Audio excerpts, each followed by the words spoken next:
Hello everybody, this is Mr. Uberduck and welcome back to another video.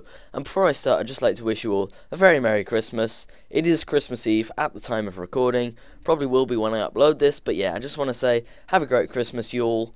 And yeah, let's get straight on with this creation. So let me just hit this button. What do you think it's going to be? Place your bets? Well, let's see if you're right. Oh man.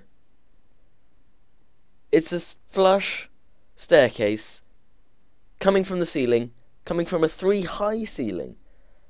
We can run straight up it. Not seamless by any means, but you know, what are you going to do?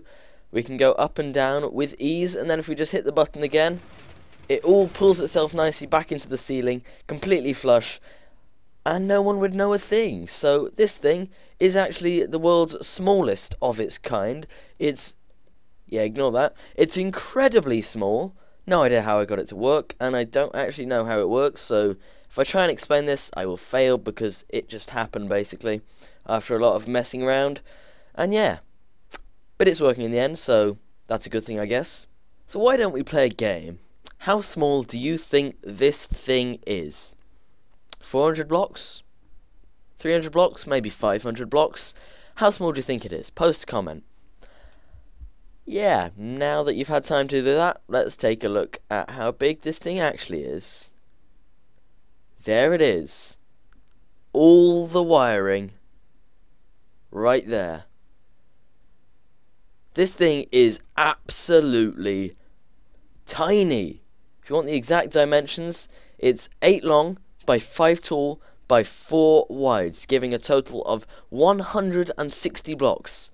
So if you got that right, congratulations. That thing is tiny. And that, if you take away all the space that I had to use just for the pistons, this whole layer on the bottom is barely used for this bit at all. And I needed to cut out a lot of blocks so I'd be able to walk up and down. If you take away all that, I probably only use about 100 blocks of space. And even then, I've still got whole gaps of air, like so, and I'm not even using them. So I've got no idea how this thing fits, but I'm guessing it can probably be made even smaller. So there's a challenge for you guys. If you can make this thing smaller, I will be so amazed. Well, hopefully I can try and show you how this thing works. So, push the button. Maybe you can see some stuff happening. It's a bit hard to keep track of. But basically what we've got is a triple piston extender right adjacent to a double piston extender and a single piston extender. But the double piston extender and single piston extender, they have to be pushed into place when it's extending and pulled back when it's retracting so that there's space for me to go down. And that adds an extra block for these side pistons right here. If I didn't need the side pistons, I think I could have made this 3 wide, cut off this entire layer, because you can see it's not really being used for much. The whole of the double piston extender is basically contained here, because I use a triple piston extender design made by the Redstone Doc. I'll put his channel in the description. Thank you very much for coming up with this awesome design. The triple extender is not mine, but that's probably the easy bit. I mean, no offense to him, but for this whole design, the double and single were surprisingly challenging. You wouldn't think so, but they were. So yeah, I borrowed that from him. I really hope he doesn't mind. Full credits to him for the triple piston extender. I'm not going to try and take any of that away from him. Link on the screen now. Link in the description. Please check him out. I know most of you are probably subscribed anyway, but please go and check him out. So yeah, the triple extender was his, and that's really small. It only extends out 4 wide and it's 3 deep. So I had a target as soon as I implemented that, and it has to spit the block out. It can't just push down like a normal one would. It has to actually leave the block where it is, which means a one-tick bud, and they're very hard to do. So congrats to him for that. Now, the double extender somehow works off this. We've got 2 pistons facing down like this, and then to power them, we have that and that. Dust and dust. And I get the whole double piston extender working just from this. Basically, I would power that, and this would be budded by the triple piston extender firing at the same time. We get that working. and again triple piston extender would fire.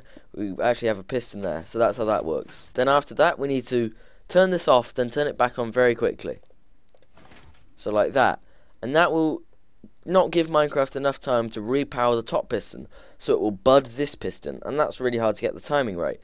And it all has to bud and retract again, and then it has to do it quick enough so that we can make these side pistons pull this piston back like that. We had to give it enough time to, well, we had to make it quick enough to be able to do that without too much hassle, and that was the hardest bit. So I managed to get that all in, basically working off dual edges that come from this triple piston extender design, and it somehow works. And then to finish it off, I just have this solitary monostable circuit powering these two pistons to pull them back in, and that's how it works. That's probably a terrible explanation, but it works, so yeah. If you'd like a tutorial for this, feel free to post a comment. I suspect a lot of you will want a tutorial just because it's so awesome. Not to toot my own trumpet or anything, but this thing is pretty damn cool, and it's pretty practical for survival, because previously things of this complexity would take up so much space and so much resources, and it just wouldn't be worth it. But now, not the case. So that's about it for this video. I really hope you all have a very Merry Christmas. Please check out the Redstone doc. If you did enjoy this video, please leave a like and comment, and ask for a tutorial if you so choose to. And yeah, I'll see you all next time. Merry Christmas.